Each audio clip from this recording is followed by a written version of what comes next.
नमस्कार। राष्ट्रीय एकता दिवस की आपको बहुत बहुत शुभकामनाएं। National unity day, Sardar Vallabh भाई पटेल के जन्म दिवस को मनाने का संकल्प इस देश की सरकार ने लिया, जो बहुत पहले निर्णय ले लिया जाना चाहिए था। क्योंकि आज भारत का जो स्वरूप है, एक एक एकीकृत राष्ट्र के रूप में, एकता के रूप में, अनेकता में एकता, हिंद की विशेषता का जो सूत्र है, वो सूत्र सरदार वल्लभ भाई पटेल ने दिया। 1875 में जन्म लेने वाले सरदार वल्लभ भाई पटेल इतने पढ़े लिखे विद्वान थे कि उनका लोहा ब्रिटेन सरकार भी मानती थी। और ब्रिटेन में जब उन्होंने वकालत की और जब वकालत की परीक्षा पास करी, तो वो पूरे ब्रिटेन में पहले स्थान पर रहे, यानी अपनी योग्यता में भी श्रेष्ठ थे। उसके बाद उन्होंने स्वतंत्रता आंदोलन में एक खेड़ा आंदोलन, उन दिनों भयंकर सूखे की चपेट में, गुजरात का जो खेड़ा डिवीजन है वो सूखे की चपेट में था। किसानों से लगान वसूलने का जो अंग्रेज सरकार ने जो तय किया, उसमें कर में छूट नहीं दी, उसके लिए उन्होंने आंदोलन किया और किसानों के हितों के लिए लड़े, पानी के लिए भी लड़े। बारडोली सत्याग्रह भी उनका, सरदार वल्लभ भाई पटेल का एक ऐसा आंदोलन था। उन्होंने जैसे टैक्स के लिए अंग्रेज सरकार से संघर्ष किया।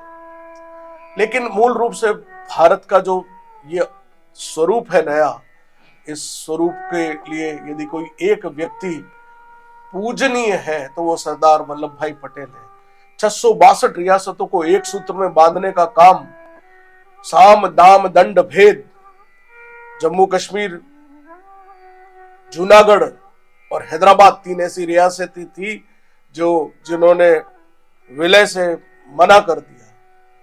हरि सिंह जी पर दबाव था, लेकिन किन्हीं और कारणों से वो नहीं मिलना चाह रहे थे।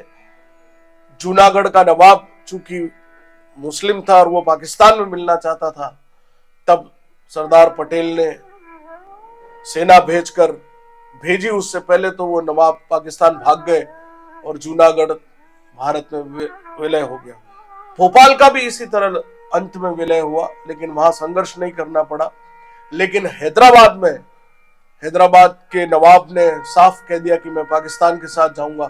चारों तरफ भारत से घिरा हुआ, और हैदराबाद का नवाब कहता मैं पाकिस्तान के साथ जाऊंगा। ऐसी स्थिति में सेना भेजनी पड़ी और उसको ऑपरेशन पोलो का नाम दिया गया। सरदार वल्लभ भाई पटेल एक लाल पेंसिल साथ रखते थे, एक फिल्मी हीरो की तरह बिल्कुल। जब वो पटियाला गए, और वो पेंसिल हमेशा जेब में रखते थे, चप्पल सादे, धोती कुर्ता, उस पेंसिल को लेकर वो नक्शा फैलाते और टेबल पर लाल घुमाते उस रियासत पे, बोलो अब क्या करना है, एक फिल्मी हीरो की तरह। और वो सामने वाला घबरा जाता था कि अगर मैं इसके मना करूंगा तो इसके पास शक्ति है, ये गृह मंत्री है, उप प्रधानमंत्री है, और वो विलय के लिए तुरंत स्वीकार हो जाते हैं, विलय कर लेते। पटियाला पंजाब का भी इसी तरह विलय हुआ।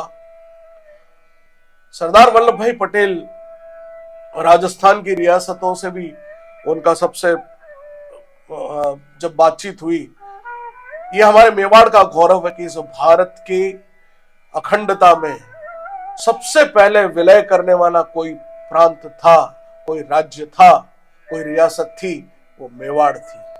जोधपुर नरेश ने कहा कि हम पाकिस्तान में मिल जाते, आइए आप भी। लेकिन मेवाड़ ने कहा कि नहीं, मेरा तो एकलिंग नाथ ने बरसों पहले तय कर लिया था कि मुझे किसके साथ रहना है, मैं कौन होता हूं निर्णय लेने वाला। इस तरह मेवाड़ के महाराणाओं ने न सिर्फ भारत की आन बान शान, इस राष्ट्रीय एकता में भी महत्वपूर्ण भूमिका निभाई। सरदार वल्लभ भाई पटेल जब यहाँ पर विलय के 1950 में जब इस राजस्थान का राजनीतिक जो स्वरूप बन रहा था, जब यहाँ आए तो उनके लिए चांदी का सिंहासन लगाया गया था। सब राजे महाराजे अच्छी कपड़ों में बैठे हुए, और एक ये सादी मटमैली सी धोती कुर्ता पहने हुए, पतले से चप्पल लेदर के पट्टियों वाले, और वो सरदार पटेल चांदी के सिंहासन पर जब आकर बैठते हैं तो उनकी सादगी को देखकर, सारे उनके आभा मंडल को देखकर सब प्रभावित होते थे। ये सरदार पटेल है। राष्ट्रीय एकता दिवस पर एकता का सूत्र एक और देना चाहता हूं। परिवारों में एकता बनी रहे, मित्रों में एकता बनी रहे, संगठनों में एकता बनी रहे, और राष्ट्र में एकता बनी रहे। हमारे अपने विचारों में एकता बनी रहे, हमारे शरीर के सब अंगों में एकता बनी रहे। पांव कुछ कहे, हाथ कुछ करे, मुंह कुछ बोले, आंखें कुछ देखे, यह भी महत्वपूर्ण है। इसलिए मैं एक नया डायमेंशन आपको दे रहा हूं।